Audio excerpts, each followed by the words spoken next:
Goeiedag, liewe luisteraar, baie welkom. Ons is besig om gedurende hierdie tyd saam te reis onder die tema The Cross of Christ, die kruis van Christus, en dit is gebaseer op 'n boek geskryf deur John Stott. Nou ons gaan vandag stil staan by die vraag, wat het die kruis bereik?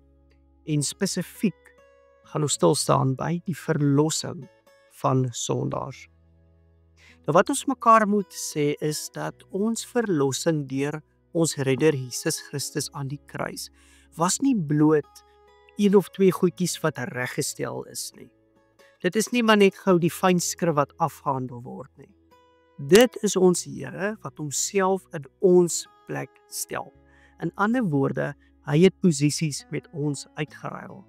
Dit was ons wat aan die kruis moes hang. Dit was ons wat moes geboet het vir die sonde. Maar omdat ons dit nie kon doen nie, en omdat ons nie sou kon staan nie, het ons Here Jesus dit in ons plek gedoen, en het hy vir ons gesterf, 3 dae later opgestaan uit die dood, sodat ons juis met vreugde in ons harte die evangelie, die blye boodskap, kan verkondig. Maar wat beteken hierdie vryheid vir ons? Die blote feit dat Jesus met ons plekke geruil het, en vir ons hierdie vryheid gegee dat ons nou losgekoop het, maak dat die gesprek kan voortgaan. Ek dink dalk, watter gesprek is hierdie?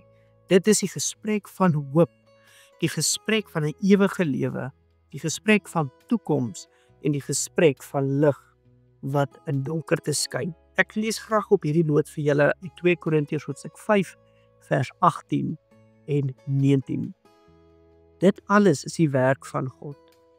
Hy het ons deur Christus met homself versoen en aan ons die bediening van die versoening toevertrou. Die boodskap van versoening bestaan daarin dat God deur Christus die wêreld met homself versoen het en die mense hulle oortredings nie toereken nie. Die boodskap van versoening het hy aan ons toevertrou. En dit is die gesprek wat voortgaan, die boodskap van versoening, van 'n nuwe lewe in en deur hom. Ons mag dalk nou die vraag vra, maar hoe is dit dat God so kwaadwillig is, dat hy sulke wrok in hom dra, dat God dan nou so graag die sonde wou straf? 'n Familie, wanneer ons by daai punt kom, moet ons maar teruggaan en onsself herinner aan die karaktereienskappe van God. God is goed, en God is genadig, en God is vol liefde, maar God is ook regverdig. En daarom kon hy nie net die sonde en die boosheid en die oortredings onder die mat invee nie. Hy moes dit straf as 'n regverdige regter. Maar omdat hy genadig is, het hy sy seun gestuur om die straf vir ons te dra. Daarom, toe ons Here Jesus in die tuin gebid het, dat hierdie beker hom moet verbygaan, maar nogtans, as dit die Vader se wil is, sal hy dit doen. Was dit nie bloot die dood aan die kruis nie, was dit ook gewees die blote feit dat die Vader oordeel oor sonde op sy eie seun uitgegiet het. Dan eers besef ons die prys van die kruis en wat dit vir my en vir jou beteken as sondaars wat vrygekoop is en nou kinders van God genoem kan word. Ek wil graag nou saam met u beweeg na 'n volgende punt toe. Dat God se gevoel rondom ons het nooit verander nie. Ons mag dalk dink, omdat Jesus vir ons aan die kruis gesterf het, dink God nou anders oor ons. Nou is God vir ons lief.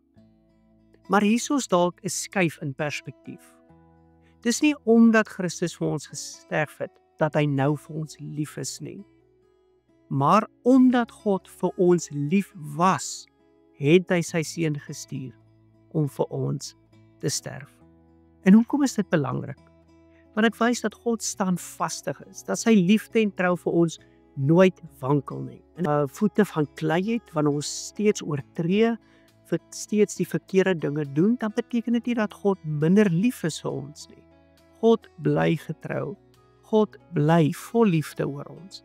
En God het ons vrygekoop, sodat ons onsself moet inspan en deur die hulp van die Heilige Gees, deur die woord en deur ons medebroers en susters in geloof onsself sal beywer om vrug te dra wat hom eer.